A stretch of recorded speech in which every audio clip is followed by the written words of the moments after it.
Hello, my name's Tom and welcome back to my channel where I talk a little bit about theatre, a little bit about being a PhD student and a little bit about those two things kind of crushed together in a vice. Today I wanted to add to my series What the Theory, in which I kind of do some introductory videos on some kind of critical concepts within the humanities primarily, and today we are going to look at class.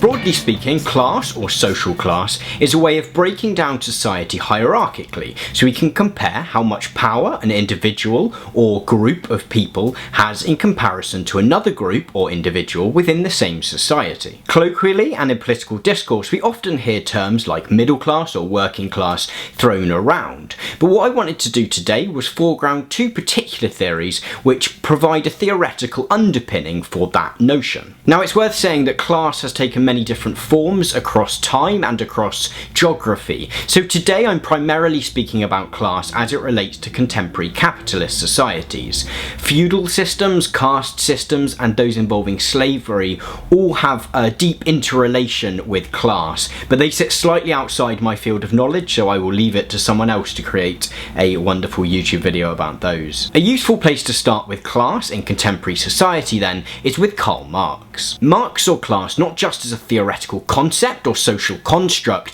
but as the defining tension of the capitalist system. History, as he had it, was the long struggle between the proletariat and the bourgeoisie. The distinction between where one sits within Marx's framing is in what one's relationship is to the means of production. The proletariat then are the working classes, those who earn a living by performing a task, whatever type of task that might be, in return for a wage. The bourgeoisie are those who, under a capitalist system, own the means of production, which might be factories, it might be a patent for a particular technology, or it might be land. Their money is made through speculation, profit, rent, and interest. For example, a member of the bourgeoisie might own all or part of a company, through which they employ a number of proletarians or workers to create, design, and then market and deliver an object. The company then sells that object for more than the cost of the materials used to make it, and the cost of paying the workers to do all that previously mentioned work, to provide a nice tidy profit for our capitalist. So while the worker must spend quite a lot of what they earn on food and housing and the necessities, our capitalist has quite a lot of money left over after fulfilling those desires. As such, they are able to go away and invest in further projects, therefore increasing the amount of profit they will make in the future. Thus, the bourgeoisie have a significant power advantage over the working class. When profits start to fall at a particular company, we quite often see that it's those jobs at the very bottom of the ladder that start to go first. Our capitalist, with their abundance of capital, might just decide to diversify their interests slightly. Familial inheritance is really important here too, with the bourgeoisie leaving quite a lot of their wealth to the next generation, and therefore giving their next of kin a head start which is not available to those further down the class system. In Capital in the 21st Century, Thomas Piketty gives a really insightful, if slightly dense, rundown of how capital has accumulated into fewer and fewer hands over the last 200 years or so. The crux of Marx's argument then is as the bourgeoisie continue to grow their wealth through interest, profit, rent, and inheritance, so their power within society grows, and they are able to influence political policies and parties. To Marx then, class, social power, and social standing are very much rooted in the amount of financial capital an individual or a group has. Notably, this is a very binary system, and although Marx does mention the existence of the so-called petit bourgeoisie or middle class, he doesn't flesh this idea out fully beyond suggesting that they might be small business owners or those very highly paid professionals. To find a more granular system of analysing class then, we might turn to the French sociologist Pierre Bourdieu. Bourdieu suggests that social class is made up of three contributing factors: economic capital, social capital, and cultural capital.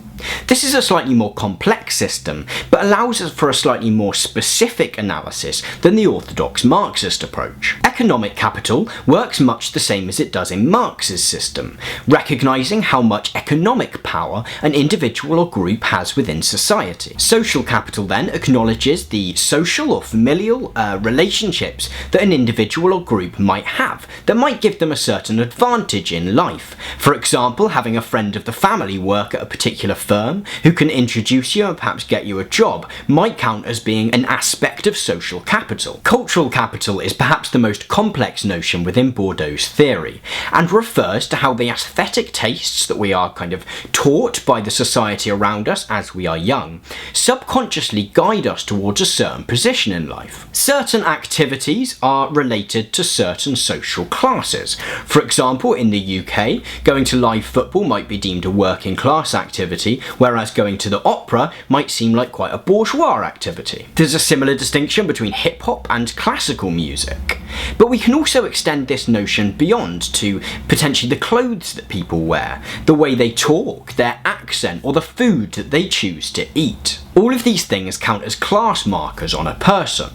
For example, when someone might describe something as being a little bit middle class or a little bit common. Bourdieu's argument is that by learning these behaviours and learning to preference these particular activities, we learn what class we're meant to be in, and therefore we decide which social groups to exist within, and therefore what jobs might be available to us in the future. Broadly speaking then, where Marx emphasises economic capital and suggests that that grows to have an influence on culture, Bourdieu suggests that our individual cultural capital has an impact on how much economic capital we might earn. Bourdieu is less interested in our relationship to the means of production than with class as a social phenomenon. Both Marx and Bourdieu, however, are very clear that socio-cultural capital and economic capital have an impact on one another. And if you'd like to unpack that notion a little bit more, I did a video on the concept of hegemony a little while ago, which you can go and find. However much it's argued that class is potentially a thing of the past,